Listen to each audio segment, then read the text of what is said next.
In this match, hobby conspiracy theories and a face rolling. Platooned with V, Campo and Nesquik. I'm running my Conqueror, they're running a pair of mediums. So I decide I'm going to go west and just hope to DPM everything there. Even though I don't have a lot of armor, I should be able to use the rocks as cover. I don't really want to go east. Just seems like a good way to get a tier 9 arty shell dropped on my engine deck, which would not be pleasant.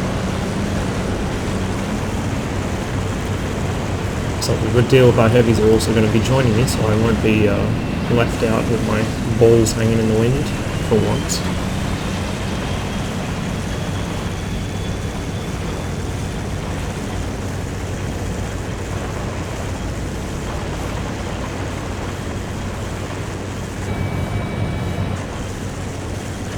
So I'm looking for shots on whoever's crossing here. I know it's going to happen, and then sure enough, right beside the black rings. I love this tank's gun. It's so good. I'm running a horrible win rate in my Conqueror, like 48 or 50% or something, because I just have not had any fucking breaks with teams.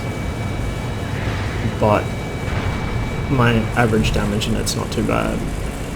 I think I've been playing it okay for the most part. There are a couple games where I was an idiot because I didn't have 6th Sense yet.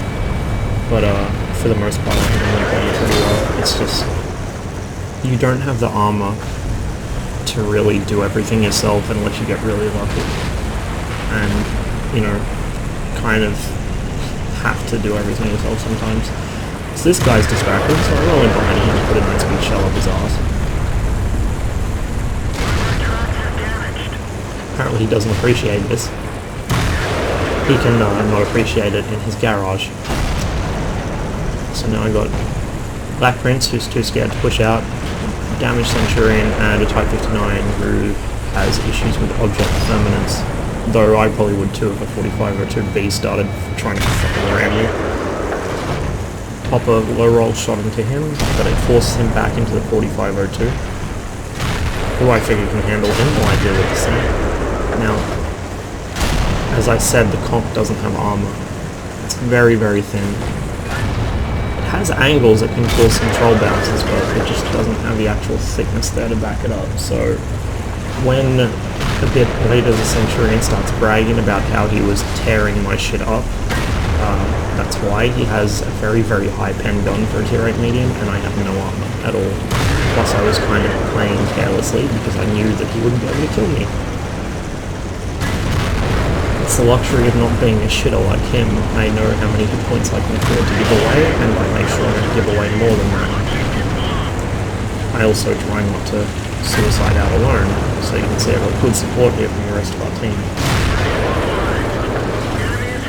Here we go, he rams me, takes a bunch of hit points off, and then gets shot. Not the smartest Centurion player I've ever seen. So he's done a grand total of about maybe 800 to 1,000 damage on me at most. And here comes the whining. Such bullshit. Matchmaker and his 50% rule. Let me inform everybody of something. There is no 50% rule. There is no matchmaker conspiracy. It does not try and force you to have a 50% win rate. If your win rate is below 50%, or around 50%, it's because you are not influencing the match.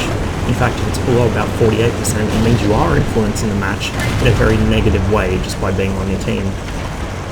See, he says you guys must be teetering, misspelled, on 49%. Actually, we're running 60% for the day. And how we do this, aside from the fact that we're playing together, 3 good players of roughly equivalent skill who communicate, we are just better at the game than you.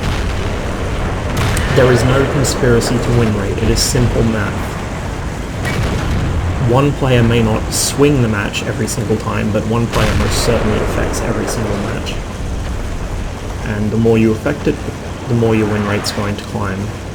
The more negatively you affect your team by botting or team killing or blocking teammates, the lower your win rate will go. It's simple. No conspiracy, no fucking excuse.